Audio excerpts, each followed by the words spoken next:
네, 앞서 말씀드렸다시피 오늘 이원재 끝내주는 경제는 이원재 소장 없이 진행을 합니다만 미국 대선 일주일 전을 맞아서 미국 대선 특집으로 구성을 했습니다. 첫 번째로 이 슬로우 뉴스 이정환 대표님 모시고 미국 대선의 변수와 전망에 대해서 알아볼 텐데 특히 이 트럼프 후보 전 대통령과 해리스 부통령 후보 각각 한국 경제에 어떤 영향을 미칠지에 대해서 쭉 파고 한번 들어가 보도록 하겠습니다. 네. 자, 그러면은 가장 먼저 무엇을 살펴봐야 할까요? 그 취재를 하면서 이 모든 게 연결돼 있다라는 게 키워드라고 생각합니다. 바다건너 미국 대선이 우리 삶에 직접적인 영향을 미치는 그런 시대고요. 한국 경제가 그 어느 때보다 미국 경제 의존도가 높아진 상태라서 이번 대선 결과가 굉장히 중요한 영향을 미칠 것 같습니다. 먼저 그 GDP 성장률 그림 한번 보여주시겠습니까? GDP 성장률, 네. 미국 GDP 성장률 네. 말씀이시죠? 바이든이 경제를 잘하고 있는데도 이 많은 미국 국민들이 이 트럼프 시절에 특히 코로나 팬데믹 마지막에 있었잖아요. 그래서 착시 현상이 좀 있습니다. 그림을 보시면 2020년에 이제 급격히 그 성장률이 떨어졌다가 반등하는 모습을 볼 수 있죠. 코로나 때 아닌가요? 네, 코로나 팬데믹이었고요. 반등을 해서 사실 이제 전체적으로 보면 분기별 성장률인데요. 이게 트럼프는 평균 0.5고 바이든 0.8입니다. 그러니까 코로나 팬데믹 때 이 급격히 변동을 겪었다가 바이든 때 회복을 꽤 많이 잘했는데 누적으로 트럼프 4년은 7.6이고 바이든 지금 3년 2개월은 11.8입니다. 그러니까 바이든이 훨씬 더 경제를 잘했죠. 성장률도 높고요. 그런데도 미국 국민들 상당수가 트럼프가 경제를 잘했다라고 생각하는 건 이 코로나 팬데믹에도 마지막에 이렇게 바닥을 친 그 기저 효과 때문이기도 하고요. 그다음에 물가 상승률 그래프도 한번 보여주시면요.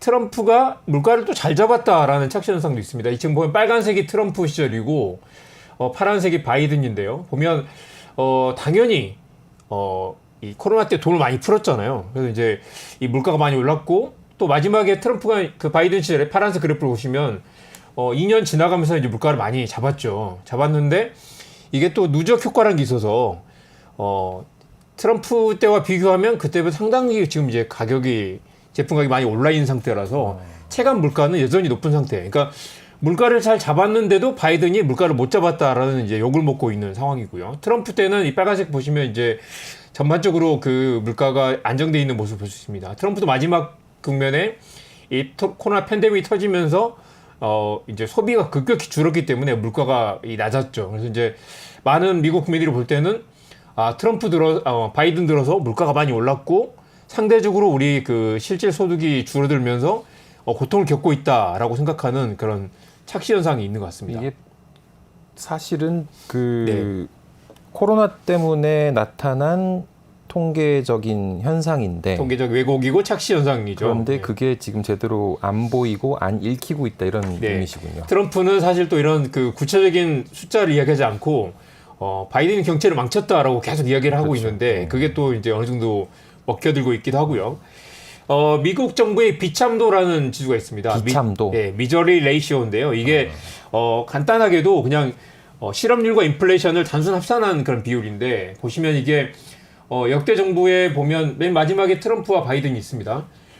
트럼프 때는 또 이게 비교적 낮았어요. 8.1밖에. 맨 밑에서 두 번째가 트럼프네요. 트럼프는 6.9밖에 되지 않습니다. 네. 바이든은 이게 이제 코로나 때문에 확 치솟았다가 이게 10.9까지 갔다가 지금 보니까 오늘 아침에 보니까 9.3입니다. 그러니까 이게 바이든은 실업률이 꽤 낮아요. 거의 지금 미국 그 완전 고용에 가까운 굉장히 그 고용 지표는 좋은데 앞서 보셨듯이 물가가 꽤 높았죠. 그래서 이제 여러 가지 이유가 있겠지만 물가 때문에 정권을 빼앗길 위기라는 이야기도 나오고 비참도라는 게 아까 말씀 주셨습니다만은 실업률하고 인플레이션을 합친 거라는 말씀이시죠. 그럼 이제 사람들이 그게 얼마나 경제가 고통스러운가를 비참한 정도다 받아들이는 체감 정도인데 실업률 고용은 좋아도 물가가 높기 때문에 사람들이 상대적으로 괴롭다라고 생각하는 게 있고요. 그리고 이게 코로나 팬데믹 때 워낙 돈을 많이 풀었기 때문에 그 후폭풍이 지금 계속 나타나고 있는 거죠. 또 하나 이제 그 글로벌 GDP 비중 한번 보시면 좋을 텐데요. 이 미국이 글로벌 GDP 시장에서 차지한 비중이 보시면 이 놀라운 그림입니다. 파란색이 미국이네요. 네, 파란색이 미국인데 우리가 미국이 그 늙고 노쇠했다고 생각하지만 여전히 세계 경제에서 차지하는 비중은 압도적으로 압도적인 1위 단일 국가가 25%를 차지하고 있는 거죠. 물론 한때 34까지 차지했다가 많이 줄어들긴 했지만 압도적인 1위이고요. 이 연두세계 EU인데요. 유럽연합 다 합쳐도 미국에 크게 못 미치는 지금 2분기 기준으로 16%밖에 되지 않습니다. 그리고 유럽은 계속 지금 늙어가는 유럽에 대한 우려가 많이 있잖아요. 유럽의 성장 동력이 꺾이고 있다.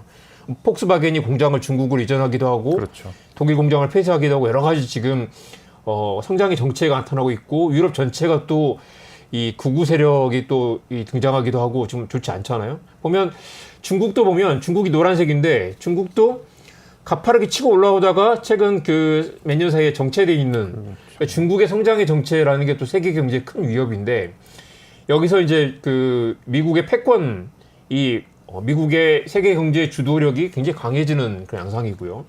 이번 대선에서도 이 그래프가 굉장히 중요한 게 결국 세계 경제가 침체 위기를 맞고 있는 상황에서 미국의 리더십 아니면 또 미국의 소비가 살아나야 세계 경제가 살아나는 그런 양상이고요. 트럼프와 해리스 모두 미국 우선주의, 미국 중심주의를 더 강화할 거라고 지금 공약을 내걸고 있는 상황입니다. 미국이 최대 경제이고 그 네. 지위가 상당히 건재한 상태이며 앞으로도 건재할 것으로 예상되는 네. 상황에서 네. 미국 경제를 우선시하는 두 후보가 지금 경쟁을 하고 있는 예. 그런 대선이라는 경쟁적으로 말씀이시네요. 뭐 그 트럼프가 늘 말하는 미국을 더 위대하게라는 그 마가. 아젠다에 지금 해리스도 좀 끌려가고 있는 양상이고 누가 더 위대하게 만들 것이냐 아니면 누가 더 경제를 잘 살릴 것이냐 사실 그 이면에는 바이든 시절에 괴로웠다라는 약간 그 왜곡된 편견 같은 것들이 좀 깔려 있기도 하고요. 바이든 억울할 거고. 네, 억울하죠. 그 시가총액 그래프도 한번 보여주시면 좋을 텐데요. 이 미국의 또 이 전 세계 주식 시장을 다 합쳐봤더니 미국 시장이 차지하는 비중이 무려 50%가 넘습니다. 아까 GDP는 25였는데 미국 주식이 50%라는 건 엄청나네요. 그만큼 미국 주식 시장이 차지하는 거의 GDP 대비 한 2배 정도. 네. 그러니까 미국 주가가 상대적으로 고평가돼 있고 미국만 잘 나가는 시장이 계속되고 있다는 거죠. 최근에 뭐 많이 그 끝내주는 경제에서도 다뤘겠지만 엔비디아의 시가총액이 한국 GDP의 거의 2배 가까이 되는 그렇죠. 상황입니다. 네. 정말 놀랍죠. 지금 이런 상황이 계속되고 있는데요. 우리 매그니피선트라고 하죠. 그 애플, 엔비디아 지금 그래프 보시면 마이크로소프트, 알파벳 등등을 다 합치면 무려 15조 달러가 됩니다. 15조 달러는 상상이 안 되는 거예요. 15.7조 원이니까 원화로면 2경원이 넘습니다. 경이 2경원. 드디어 등장을 네. 하는군요. 그리고 지금 사상 최대 실적에 주가도 뭐 고공행진하고 있고요. 한국이 미국이 GDP가 한국보다 15배인데 성장률이 또 미국이 더 좋아요. 그러면 그러니까- 실제 성장하는 규모는 엄청나게 차이 난다는 그러니까요. 얘기잖아요. 예, 한국이 지금 올해 2.55가 안 될 거라고 하는데 미국이 올해 성장률이 2.8이니까요. 정말 이 거대한 미국이 성장하고 있다라는 게 또 하나의 포인트입니다. 그 경제 금액으로만 따지면 그러면 네. 미국이 올해 성장한 만큼이 한국이 올해 성장하는 만큼의 15배가 넘는다는 15배 얘기죠. 넘는다는 거죠. 그래서 지금 또 최근에 이제 대선 때 나온 이야기는 뭐 하드 랜딩이냐 소프트 랜딩이냐 예. 경착륙이냐 연착륙이냐 이야기와 달리 노 랜딩이다. 아예 착륙하지 않고 계속 갈 수 있다라는 이야기도 나오고요. 물론 이게 내년은 쉽지 않을 거라고 하지만 이 빅테크가 주도하는 미국 시장 그리고 아까 주식시장 시가총액이 50이라고 했는데 거의 60%에 육박할 정도로 지금 치솟고 있습니다. 그리고 자넷 앨런 미국 그 지금 이제 통화 정책도 옐런, 예. 예. 자넷 앨런 그 재정 정책에 비중을 둬서 이 앞으로 지금 최근에 금리 인하를 했잖아요. 금리 네. 인하도 지금 이게 경제가 안 좋아서가 아니라 앞으로 안 좋아질지 모르니까 선제적으로 좀 이렇게 공세적으로 지금 투자하는 그런 상황이라서 미국 경제가 더 강해질 것이고 달러 가치도 더 높아질 것이다라는 게 지배적인 전망입니다. 달러를 사야 되겠군요. 그렇죠. 지금 이게 남의 나라 대선이긴 한데 정말 그 부럽기도 하고 미국의 패권주의가 이 한국은 바람만 불어도 감기가 걸릴 텐데 지금 이제 트럼프나 해리스나 앞으로 더 강한 더 매운맛의 정치가 등장하지 않겠습니까? 우려스러운 상황입니다. 근데 이제 지금 경제 얘기를 쭉 해주셨는데 네. 사실 경제 얘기가 중요하다, 경제가 중요하다, 선거 때 경제가 중요하다 이거는 뭐 뭐 유명한 말도 있습니다만 네. 바보야 문제는 경제야 하는 네. 그런데 아무튼 그건 항상 있었던 서사 네. 아닌가요? 네.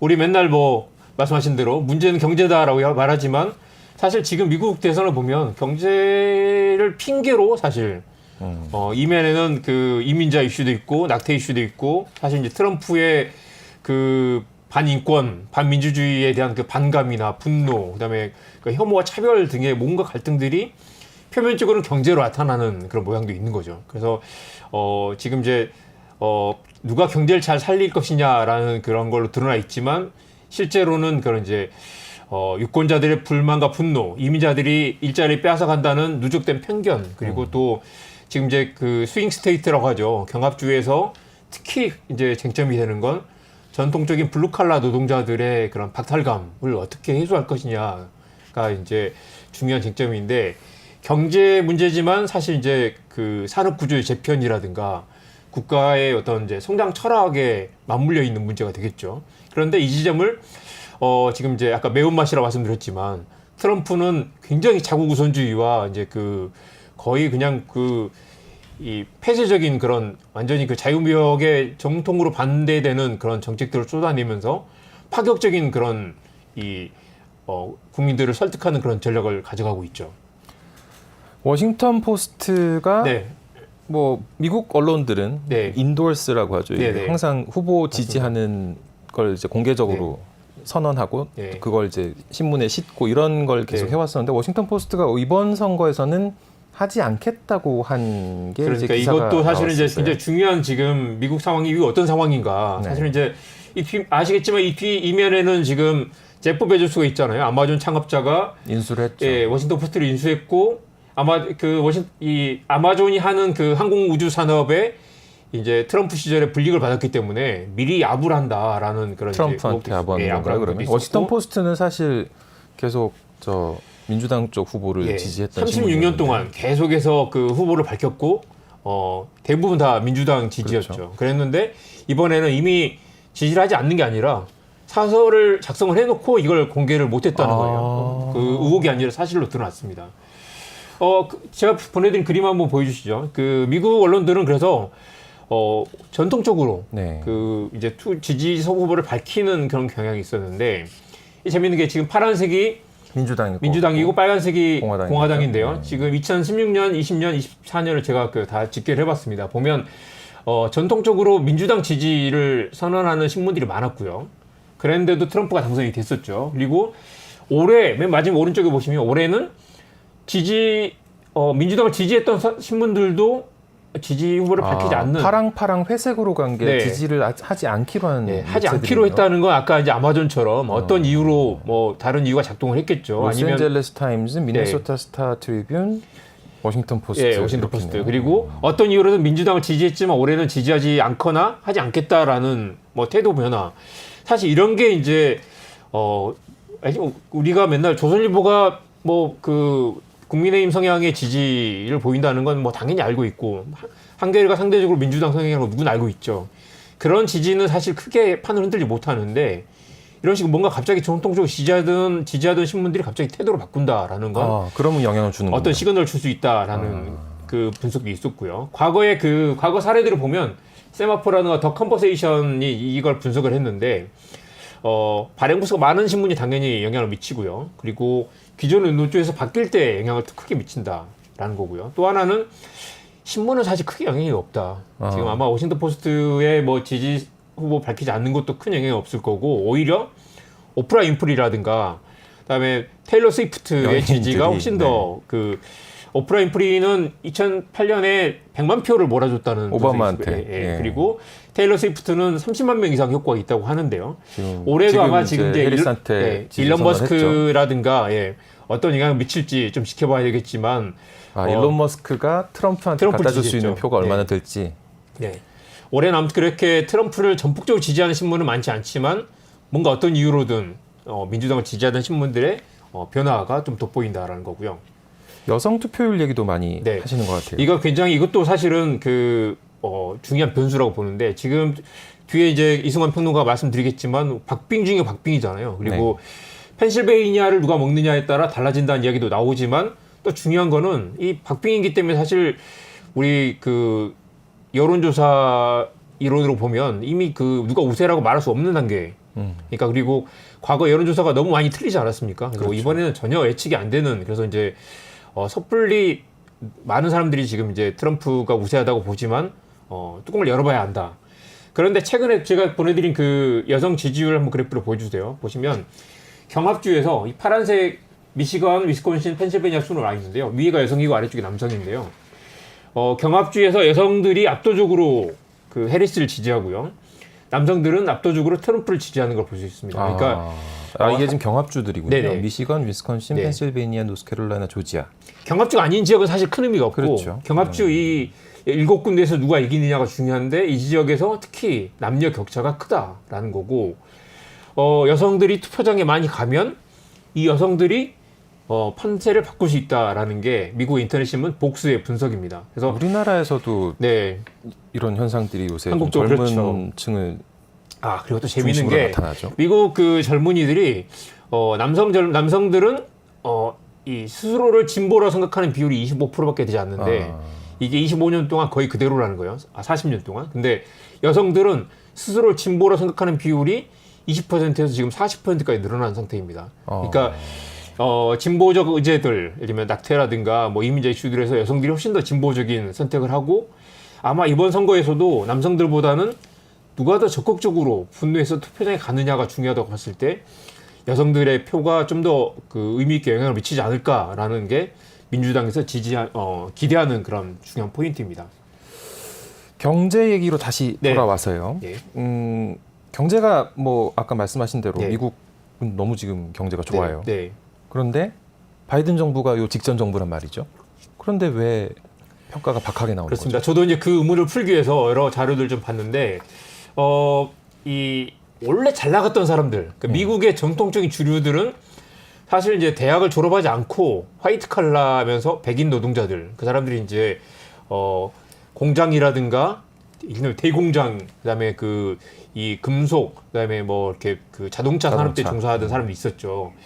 그래프 한번 보여주시겠어요? 이 상대적으로 대학을 맨 왼쪽에 보는 이제 빨간색 그래프가 백인들입니다. 대학을 졸업하지 않은 백인들의 이 상대적 소득인데 평균보다 높았다가 이 급격히 줄었죠. 그리고 가운데 있는 선이 평균이네요. 예, 평균이고 맨 왼쪽에 그 이 우하향하는 그림이 대학을 졸업하지 않은 백인 남성들입니다. 근데 이 사람들의 불만이 꽤 큰 편이고 나머지 자기들의 잃어버린 그 임금과 기회를 아시아인들, 그다음에 대학을 졸업한 백인들, 그다음에 이제 심지어 흑인이나 히스패닉보다 자기들이 더 소득이 적다라는 거 불만이 있는 거죠. 이 파란색은 다 네, 그러니까 소득이 오른 상태, 그렇죠. 소득이 많이 오른 사람들이고 40년 전과 비교하면요. 조금 전 그래프를 다시 보시면 네. 파란색 맨 위에 지금 가장 기울기가 높게 나타난 게 아시아 아시아인들. 출신이고 네, 그리고 여성인 거죠. 예. 대학 학위가 있는 학위가 아시아 있는 여성. 백인 여성들. 그러니까 그다음이 백인 여성, 예. 그다음 흑인 여성, 예. 그다음 히스패닉 여성인데 예. 모두 그러니까 지금 시점 2022년 시점에는 백인 예. 남성들보다 소득이 다 높아요. 학위가 없는 백인 남성들이 미국에는 꽤 상당한 비율이기 때문에 이분들이 지금 미시간과 오하이오, 위스콘신 등의 그 이 주류 여론을 좀 차지하고 있는 거고요. 그래서 이제 뉴욕 타임즈가 이런 분석을 했는데요. 이 미국을 지배하고 있는 우파 포퓰리즘이 이 하향 이동성이 있는 사람들이 어필한다. 그러니까 아까 그 우향하는 사람들, 그러니까 소득이 없는 백인 남성들의 분노를 지금 미국 정치가 끌어안지 못했다라는 거죠. 그건 절대적으로 줄어드는 걸 수도 있는데 네. 상대적으로 다른 줄었죠. 집단이 소득이 늘어나는 네. 동안에 내 소득은 줄어들고 있는 네. 그런 집단이, 그러니까 그렇죠. 이게 그냥 소득이 낮은 사람이 아니라 네. 소득이 줄어들고 있고 앞으로도 줄어들 것 같은 사람들이 이 우파 포퓰리즘에 맞습니다. 호응할 가능성이 그리고 또 크다는 중요한 포인트는 지금 공화당을 지지하는 사람들, 트럼프를 지지하는 사람들 상당수가 극단적인 빈곤층이 아니라 아까 방금 중간소득계층들, 옛날에는 잘 살았지만 갑자기 못 살게 된 사람들, 그리고 미국 사회의 그 중간계층을 이뤘던 백인 노동자들, 이 화이트 칼라 대학 졸업자들이 아니라 평범한 그 미국의 그 일하는 노동자들이 그 분노가 커졌다는 거고요. 또 재미있는 건 민주당이 또 고학력 노동자들을 대변하는, 우리 뭐 이제 그 이민자 논쟁이라든가 약태 이슈들은 굉장히 또 이렇게 이른바 배운 사람들이 좀 이렇게 논쟁하는 그런 주제들이잖아요. 네. 먹고 사는 문제를 넘어선. 그래서 민주당이 고학력 노동자들을 대변한 정당이 되면서 사실 이제 바이든이 그런 그 하향 이동성, 그다음에 그다음에 이 사람들의 박탈감을 제대로 챙기지 않았다라는 분석도 나옵니다. 그래서 어제 이제 경제평론가 신현호 씨가 그런 이야기를 했던데 해안가 대도시 그리고 금융 정보통신 그다음에 문화적으로 섬세하고 교만한 엘리트들에 대한 노동자들의 분노가 지금 이번 대선을 지배하고 있다라는 분석도 있습니다. 네. 미국 국채 금리 네. 얘기도 좀 해봐야 될 것 같아요. 이것도 굉장히 재미있는데요. 국채가 급등을 하고 있어요. 이게 이제 그렇죠. 트럼프 트레이드라고 합니다. 그러니까 트럼프가 이제 시장을 주도하고 있다는 거죠. 엔캐리 트레이드처럼 네. 이렇게 뭔가 트럼프 주도 거래. 이유로 네. 좀 네. 사들이고 네. 거래하는 사람들이 일어난다는 거네요. 트럼프가 당선되면 돈을 왕창 풀 거니까 감세도 하고 막 재정정책 국채 늘려가지고 풀 거니까 채권 발행이 늘어날 거다. 그러니까 만기 채권 금리가 지금 오르고 있는 거고요. 그래서 이제 트럼프가 당선이 되면 10년 동안 재정 지출이 10조 달러가 늘어날 거라고 합니다. 10조 달러면 네. 일경인가요? 일경이죠. 그것도? 예. 그러니까 재정 수입이 2조 늘어서 실제 이제 7조 원이 늘어날 거라고 하고 이게 이제 해리스가 늘어날 것에 표 한번 보여주세요. 해리스도 늘리겠지만 트럼프가 2배 정도 늘어날 거다. 그리고 앞으로 10년 동안 이제 계속 이렇게 늘어나는 추세인데 트럼프가 되면 더 늘어날 거다라는 거고 지금 이제 트럼프 트레이드가 나타나서 벌써 채권 금리가 들썩이는 건 시장에서는 이미 트럼프가 당선될 가능성을 높게 보고 있다라는 그런 관측이 높습니다. 물론 제가 이제 전제 말씀을 드리면 투표 결과는 뚜껑을 열어봐야 아는 것이고 여전히 여론조사는 혼재 양상입니다. 그래서 여전히 트럼프가 이길 가능성이 높다는 게 시장의 관측이고 또 도박사들 그다음에 또 그 가상화폐 시장에서는 굉장히 트럼프의 당선 가능성을 높게 보지만 여전히 그 시장 그 투표 신중하게 심리는 봐야 알 수 된다 없다. 말씀이시죠? 네, 그렇습니다. 트럼프 얘기를 네. 하려면 네. 대외 관계, 특히 네. 무역, 미중 관계, 네. 우리나라도 이제 네. 대미 무역 관점에서 네. 좀 짚어볼 것들이 많을 것 같아요. 중국에 무려- 대해서 관세, 네. 우리한테도 영향이 있을 것 그렇습니다. 같은데. 무려 자동차 관세, 중국 자동차 관세를 1000% 늘리겠다. 이건 아예 수입을 못하게 만들겠다라는 건데요. 10배네요. 네, 그러니까 한국에도 당연히 영향을 미칠 거고요. 이게 단순히 미중의 문제가 아니라 무역 전쟁이 확전이 되고 그러면 결과적으로 연쇄적으로 한국처럼 무역 의존도가 높은 나라들이 치명타를 입게 됩니다. 지금까지는 중국이 만들어서 미국이 물건을 사주는 그런 글로벌 밸류 체인이었다면 이게 트럼프 시절, 바이든 시절부터 조금 바뀌었죠. 그래서 이제 우리가 만들겠어. 그리고 공장을 중국에 넘겨주지 않겠어라고 하고 지금 반도체 공장들 미국에 공장 지으면 보조금을 주겠다고 하고 그렇죠. 자동차도 계속 미국에서 만들어야 뭐 이렇게 이 세제 혜택을 준다고 하죠. 이런 상황이 이제 본격화될 거라는 거죠. 심지어 해리스가 되더라도 마찬가지일 거고요. 그래서 이제 미국은 계속해서 이제 또 달러 가치를 조정해 가면서 이제 연준을 또 흔들 거다. 이 트럼프가 되면 연준의 독립성이 무너질 거다라는 얘기도 나옵니다. 그래서 우리 중앙은행의 독립성은 세계적으로 수십 년 동안 이어져 온 어떤 불변의 어떤 원칙 같은 거였잖아요. 근데 이게 최근에 많이 흔들리고 있죠. 한국도 이번에 그 금리 인하를 가지고 윤석열 대통령이 계속해서 우회적으로 압박을 하기도 했고, 이게 아마 이제 세계적으로 많이 그 중앙은행의 금리를 흔들어서 뭔가 경제 성장을 유도하려는 그런 움직임이 있는데, 트럼프가 되면 좀 더 이게 가속화될 거라고 하고요. 윌리엄 페색 포브스 이코노미스트가 이런 말을 했습니다. 시간은 한국의 편이 아니다. 한국의 편이 아니다. 네, 그러니까 이게 이제 한국을 콕 집어서 거론을 한 건데. 네, 미국이 이제 트럼프가 되든 해리스가 되든 수출 의존도가 높은 또 특히 중국과도 연동되어 있는 한국은 굉장히 지금 그 안 좋은 상황이 올 수 있다라는 거죠. 근데 우리는 이제 반도체 산업을 네. 좀 눈여겨보지 맞습니다. 않을 수 네. 없을 것 같아요. 지금 삼성전자가 10만 전자 가려다가 지금 5만 전자가 돼 있잖아요. 근데 어제 반짝 뛰긴 했는데 다시 고꾸라질 가능성도 매우 높습니다. 그래서 이제 시장 참가자들, 전문가들은 바닥을 칠 이유가 아직 없다라고 우려 섞인 이야기를 하고 있죠. 그런데 그저께네요. 트럼프가 이런 말을 했습니다. 10센트도 줄 필요가 없다. 이게 미국에 와 있는 반도체 공장, 삼성과 SK하이닉스와 TSMC 등이 이제 미국에 공장을 지으면 보조금을 줄 필요가 없다는 보조금을 얘기네요. 주겠다고 했는데 한 푼도 주지 않겠다. 왜냐하면 이제 관세를 높게 때리면 알아서 와서 지을 거다라는 거죠. 그런 이제, 면이 있죠, 근데. 네? 그런 면이 좀 있지 않나요? 있죠. 실제로? 있는데 지금 이제 삼성과 하이닉스는 당장 보조금을 66조 원을 보조금을 받기로 하고 66조 원을 지금 그렇죠. 투자를 하고 있는데 네.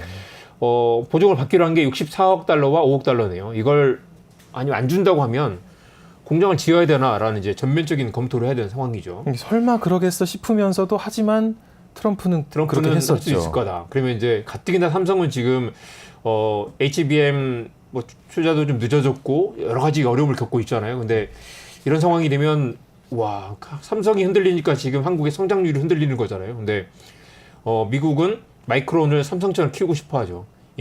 인텔과 마이크론에 보조금을 주고 지금 트럼프는 삼성과 하이닉스를 내쫓거나 아니면 뭐 이 자국에서 그 경쟁자를 대체제를 키우려고 하는 상황이라서 매우 좋지 않습니다. 미국 영향력은 지금 아까 말씀해 네네. 주셨던 것처럼 네. 굉장히 커졌고 미국만 잘 나간다 이런 네. 얘기를 하는 것도 그렇게 뭐 크게 무리한 얘기는 네. 아닌데 예. 미국 국민들은 여전히 체감 경기에서는 괴리가 좀 있는 네, 것 같고 아까 보셨듯이 이제 물가가 굉장히 많이 올라 있는 상황이라서 사실은 이제 한국도 마찬가지인데 윤석열 정부도 마찬가지거든요. 같은 상황인 거잖아요. 코로나 팬데믹 이후에 양적 완화 돈이 풀렸고 물가가 올라 있는데 물가를 잡지 못하고 국민들의 상대적인 이 가처분 소득은 굉장히 줄어 있는 상황이라서 이런 이제 실제 통계와 심리적 지표가 다르게 가고 있고요. 인플레이션이 정치를 흔드는 그런 상황이라는 게 미국 대선에서 받을 수 있는 그런 중요한 교훈인 것 같습니다. 결국 아까 말씀하신 대로 해리스가 만약에 이번에 당선이 안 된다면 그래서 네. 결국은 이제 바이든 정부의 정권 재창출이 실패를 한다면 이거는 결국 물가 때문이다 이렇게 볼 수 그렇습니다. 있겠네요. 예. 성장 속도 세계적으로 이제 물가는 안정되고 성장 속도는 느린데 이런 이제 뭔가 심리적 체감적인 요인들이 굉장히 큰 상황이라서 한동안 미국만 잘 나가는 이런 미국 애외주의가 계속 될 것이고요. 미국 예외주의. 예. 그리고 이제 중국이 미국의 상대적으로 이제 이 관세 장벽 때문에 심각한 타격을 받을 거라 미국이 얼마나 잘 빌붙느냐 아니면 미국에 얼마나 이 미국의 이제 이런 관세 정책, 미국의 무역 정책에 얼마나 새로운 기회를 발견하느냐가 세계적으로 경제 판도를 흔드는 상황이 될 것 같습니다. 두 후보 경제 정책 간단히 좀 비교해 주시고 그럴까요? 마무리 네. 한번 해 주실까요? 그래프 도표 한번 보여주시고요. 지금 보시면 이제 전반적으로 크게 비슷하다고 볼수 트럼프와 있습니다. 해리스 후보를 비교하는 누가 돼도 아메리칸 퍼스트로 간다. 그리고 유의미한 차이는 해리스는 전기차 쪽에 많이 친환경 쪽에 많이 이제 비중을 두고 있고요. 트럼프는 오히려 파리의 벽을 탈퇴하겠다. 그리고 이제 근데 일론 머스크는 또 트럼프를 지지한단 말이죠. 아마 모종의 무슨 이야기 있지 않을까 싶은데요. 내연차 규제를 완화하겠다라고도 했고요. 또 이제 IRA도 폐지 또는 축소하겠다고 했고 트럼프가 되면 한국의 LG엔솔 같은 배터리 수요가 줄어들 수도 있다라는 이야기도 나옵니다. 지금 특히 LG엔솔은 3분기 실적도 매우 안 좋고 네. 겨울이 온다라는 얘기도 나오죠. 해리스가 되면 배터리 수요가 늘어날 수도 있습니다. 누가 되든 중국 배터리 수요를 줄여서 공급망을 재편할 거라는 이야기 나오고요. 트럼프가 되면 관세 관련 불확실성이 늘어날 거고 환율 변동성도 확대될 것으로 예상됩니다. 트럼프가 되면 배터리 수요 감소, IRA 폐지 축소, 네. 해리스가 되면 전기차 의무화, 네. 그리고 배터리 공급망 네. 재편. 그리고 트럼프가 됐을 경우는 상대적으로 이제 돈이 많이 풀리고 물가가 올라서 강달러, 고금리, 그리고 금값도 오르는 게 트럼프가 좀 더 심화될 거다. 그리고 해리스가 되더라도 결국 미국의 돈 풀어서 경제 살리기가 심화될 거기 때문에 어느 정도 준비를 해야 될 것 같다. 하지만 그리고 가장 중요한 것 중에 하나는 네. 우리 트럼프 일기를 겪어봤지 않습니까? 네네. 불확실성. 네. 높아질 것이다. 네. 이 정도로 네. 정리를 한번 네. 해보면 어떨까 싶습니다. 네, 트럼프, 해리스 후보 각각 당선됐을 때 한국 경제, 세계 경제에 미치는 영향에 대해서 슬로우 뉴스 이정환 대표님이 정리를 해주셨습니다. 오늘 말씀 감사합니다. 네, 고맙습니다.